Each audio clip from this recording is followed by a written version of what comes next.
nagsisimula na pong mabulok yung mga puslitos smuggled na mga bigas. Nakatenga lamang sa iba't ibang pantalan. Bakit kaya noon pa hindi na lang ipinamigay ang mga bigas na yan sa mga nangangailangan? Yan ang tinutukan ni June Veneracion. Halos mag-iisang taon na naka-hold sa Port of Cebu ang mga container van ng smuggled na bigas. Kaya may mga nangangamoy na, senyales na malapit ng mabulok. Nakakadagdag pa sa pagkasira ng mga bigas ang matinding init ngayong tag-araw. Sa iba pang pantalan, may mga nakita ng bukbok at mga insekto sa mga sako-sakong bigas na kinumpiska dahil walang import permit. Nakakapanghinayang dahil hindi man lang mapakinabangan, lalo na ng mga lugbok sa kahirapan.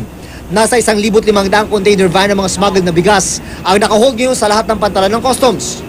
Gusto nga namin i-donate na agad dyan sa DSWD para sa Yolanda victims. Kaya lang, yung batas namin mismo na dumadaan ngayon sa review sa customs, hindi kami papayagan i-donate agad yan. Kailangan i-bidding talaga. Hindi lang isa, kundi 2 failed bidding ang kailangan bago ma-donate ang kumpiskadong bigas. At mas mahaba pa ang proseso kapag may kasong legal ang kontrabando.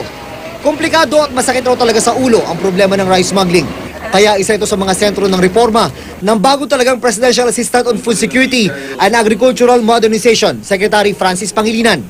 Nagkaroon kasi ng sabuatan ng nakaraan sa pagitan ng mga smuggler, no, at ng ahensya ng pamahalaan tulad ng NFA. Sa impormasyong nakarating kay Pangilinan, tuloy pa rin ngayon ang kalakaran. Isa raw ito sa kanyang paiimbestigahan.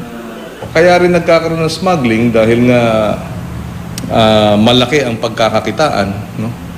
At mayroong sabuatan nga, no? So, ang isang reforma na gusto nating itulak, yung pag-issue ng import permit ay gagawin nating mas malawak, interagency, no? Hindi lang ililimita sa mga nakaupo sa NFA. Kaya desidido rin si Pangilinan linisin ng NFA kasama ang National Irrigation Administration, Philippine Coconut Authority at ang Fertilizer and Pesticide Authority na pamumunuan din niya. Malaking tulong daw sa customs kung gagawing interagency ang proseso ng pag-issue ng import permit para sa bigas.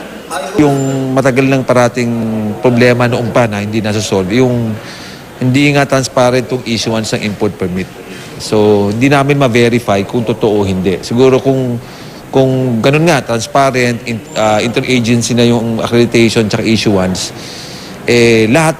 lahat malalaman kung totoo o hindi yung import permit. June Veneracion, Nakatutok, 24 Oras.